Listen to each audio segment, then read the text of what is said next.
Kami dari kelompok 7 akan melakukan podcast. Dan sebelum itu kami memperkenalkan diri kami terlebih dahulu. Nama saya Alvin Gunawan. Nama saya Dava Imanova. Nama saya Vincent Rizky. Nama saya Rizkyati Syafa Bukti. Dan rekan kami yang bernama Bintang Nurfadil Akbar tidak bisa hadir dikarenakan ada keperluan. Maka dari itu kita akan melakukan podcast saat ini juga. Baik, saya akan memberikan pertanyaan kepada Anda. Apakah feminisme itu dapat melemahkan laki-laki untuk kesetaraan? Menurut pendapat saya, feminisme sebagai ideologi dan gerakan untuk membangun kesetaraan dalam politik, ekonomi, budaya, ruang privat, dan ruang publik tidak pernah menjadi ideologi pembenci. Feminisme mengapresiasi peran masing-masing selama itu tidak saling menindas. Gerakan feminisme pun tidak dengan melemahkan peran laki-laki. Jadi, setara, kedudukannya setara sama. Yang penting tidak ada unsur menindas. Jadi untuk kaum perempuan tidak boleh menindas kaum laki-laki, dan untuk kaum laki-laki tidak boleh menindas kaum perempuan. Ya, karena sama-sama punya peran masing-masing dan kodratnya masing-masing. Oke, siap-siap. Sekarang untuk pertanyaan berikutnya. Apakah gender dalam perspektif Islam sama dengan paham gender feminis? Islam tidak mengenal istilah feminisme dan gender dengan berbagai bentuk konsep dan implementasinya dalam melakukan gugatan atas nilai-nilai subordinasi kaum perempuan, karena dalam Islam tidak membedakan kedudukan. Baik, di sini saya akan melanjutkan podcast yang tadi sebagian sudah dijawab oleh Mas Dava. Sekarang saya akan menunjukkan bersama Mas Alvin. Baik, ini pertanyaan yang akan dijawab Mas Alvin. Bagaimana pandangan Islam terkait perkembangan gerakan feminisme? Monggo dijawab oleh Mas Alvin. Baik, pandangan Islam terkait perkembangan gerakan feminisme. Di dalam Islam, feminisme dipandang sebagai upaya untuk melakukan penyetaraan dan perlakuan yang adil terhadap kaum perempuan sebagai makhluk Allah Subhanahu wa taala. Pasalnya, prinsip yang diperjuangkan oleh feminisme memiliki titik temu dalam teologi Islam. Dalam pandangan Islam, ide dasar dan utama yang diperjuangkan oleh feminisme berupa kesetaraan kedudukan dan hak antara perempuan dengan laki-laki adalah sesuatu yang tidak benar dan menyalahi kodrat kemanusiaan. Memang benar, Islam memandang perempuan dan laki-laki memiliki kedudukan yang setara dalam sejumlah aspek, terutama untuk aspek kemanusiaan.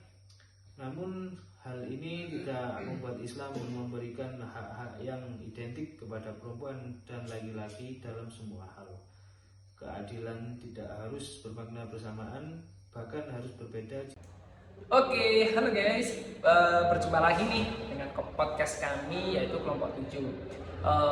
Oke, sebelumnya nih perkenalkan diri dulu gak sih? Kan kemarin kan sebagian dari kelompok kami perkenalan. Oke, perkenalkan, nama saya Bintang Nurfadil Akbar, dengan presensi 7 di mana kuliah PAI. Oke, jadi gini. Saya di sini mungkin seperti yang di awal tadi melanjutkan podcast di malam yang kemarin. Oke, jadi gini Mbak, menurut Mbak sendiri perspektif Islam itu bagaimana sih Mbak? Menurut saya sendiri itu perempuan dalam sejarah Islam aja mencatat bahwa perempuan itu bahwa di dalam Islam itu sebelumnya dalam peradaban besar kayak Yunani Romawi, terus India sama Cina tuh dunia kan juga mengenal agama ya kan, kayak Yahudi, terus Nasrani, Buddha, dan agama lainnya lah. Banyak kan wanita yang mendapatkan penindasan ini sekarang. Mungkin yang saya lihat penindasan, terus habis itu wanita kan juga seringkali dilecehkan. Soalnya kadang tuh kita ada berita-berita gitu loh, kayak entah itu di kalangan di sosial media atau iya, lingkungan gitu kan Mbak ya. iya. Oh, terus apa lagi tuh, Mbak? Juga wanita kan kayak ada yang rendah gitu loh, kayak cowok pasti lebih tinggi derajatnya daripada perempuan. Wah, salah sekali itu Mbak. Ya Ya. kan? Iya. Padahal sebenarnya sama aja sih kalau kataku. Oh gitu. Oh. Terus habis itu banyak sekarang kan kayak banyak wanita yang dikekang soalnya di bawah kekuasaan ayahnya gitu loh. Jadi kayak anak perempuan tuh menurut ayahnya kayak ya bener sih, kayak anak perempuan harus di rumah terus gitu. Ya, ya mungkin untuk yang di zamannya yang kita bahas sekarang itu mungkin lebih tekannya itu perbanyak anak laki-laki Iya, bacanya pada iya. anak cowoknya gitu kan Mbak ya. Oh jadi gitu. Ada lagi Mbak mungkin? Sudah ada. Boleh Sudah. ya. Oke. Ya jadi gitu ya guys ya. Mungkin dari segi perspektif Islam itu untuk di dunia yang dulu-dulu itu tuh lebih kayak sebuah penindasan kepada perempuan. Kalau dibilang lebih lanjut sih ya kayak apa ya, kasihan juga sama anak yang perempuannya itu loh. Jadi dia itu seakan-akan kayak terlalu rendah, nggak ada wibawanya sama sekali. Nah, oke next sih Mbak ya, untuk yang selanjutnya tuh menurut Mbak sendiri feminisme dalam pandangan Islam itu seperti apa sih Mbak? Coba jelaskan Mbak. Islam itu memandang perempuan sebagai makhluk yang mulia, Iya. yang terhormat, yang memiliki hak dan kewajiban. Oh seperti itu. Ya, dalam prinsipnya Islam itu haram hukumnya menganiaya dan memperbudak perempuan. Oh iya. Wah, bicara apa tuh mengenai ini tuh kayak sebuah penindasan sekali Iya, Mbak ya untuk benar. kaum perempuan ya. Iya. Waduh. Jadi gitu guys. Wah, kalau kita ulas semakin ulas nih, kaum perempuan tuh makin lama nggak ada harga dirinya. Benar, kayak Astagfirullahaladzim. dianggap rendah gitu loh Iya sih. perempuan. Jadi jangan ya guys ya. Untuk itu mungkin kita ya lihatlah perjuangan Ibu Pertiwi. Iya, benar. Habis gelap terbitlah terang. Oke, waduh makin kesini makin ada sesuatu hal yang menarik terus nih Mbak ya. Nah, mungkin untuk selanjutnya nih Mbak Ris ya, mungkin ini seputar dengan apa yang kita bahas ini tadi. Nah, saya mau bertanya lagi nih Mbak, prinsip kesetaraan gender itu menurut Mbak Ris seperti apa?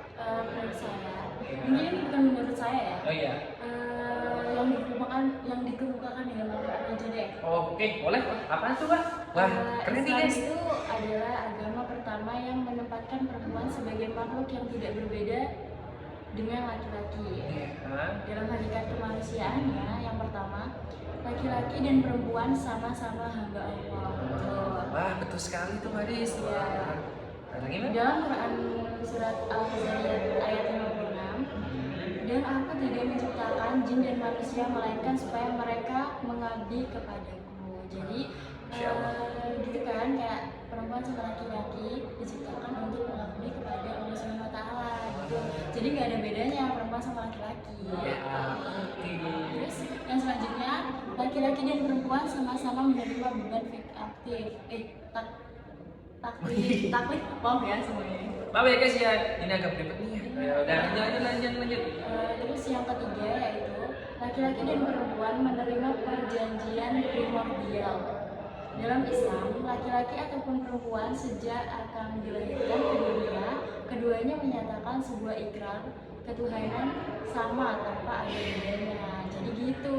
Jadi kelihatan kan kalau misalnya laki-laki sama perempuan itu sebenarnya sama aja, nggak ada bedanya. Oh, jadi gitu ya Mas ya.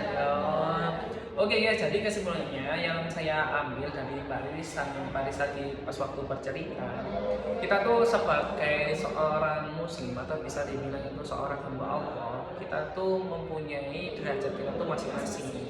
Jadi akan tetapi janganlah selalu menindas perempuan. Gak semuanya perempuan itu harus ditindas ataupun yang lain sebagainya, ataupun digawe barang pelecehan ataupun itu lah. Itu pokoknya jangan dulu lah.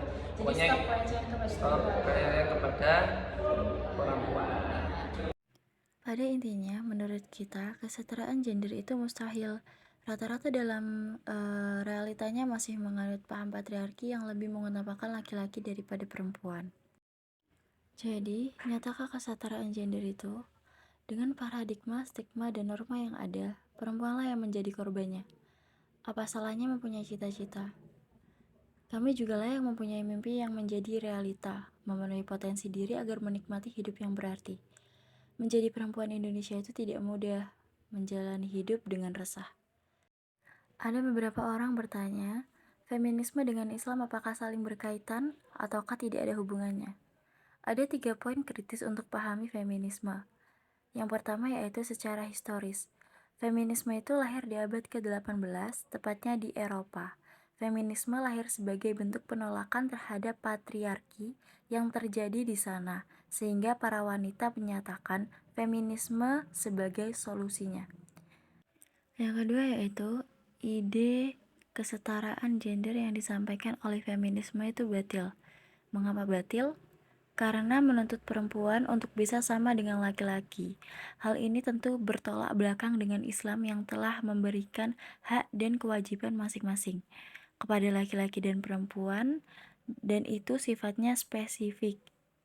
Laki-laki memiliki kewajiban untuk menjadi qawam atau pemimpin, sedangkan perempuan mempunyai kewajiban untuk menjadi ummu warobatul bait atau ibu dan pengatur rumah. Yang ketiga yaitu untuk mensejahterakan perempuan, solusinya dengan pengaturan dalam Islam. Wanita tidak diberikan kewajiban untuk diberi nafkah. Sayangnya, kondisi ini menuntut wanita untuk bekerja dan kita bisa sadari bahwasanya kita hidup dalam kondisi yang tidak ideal. Sehingga kesejahteraan hanya bisa diperoleh ketika kita menerapkan Islam sebagai agama dan ideologi yang bersumber dari Allah Subhanahu wa taala, Sang Pencipta manusia. Bukan dengan menyampaikan aturan yang bersumber dari akal manusia yang lemah. Sekian dari kita. Wassalamualaikum warahmatullahi wabarakatuh.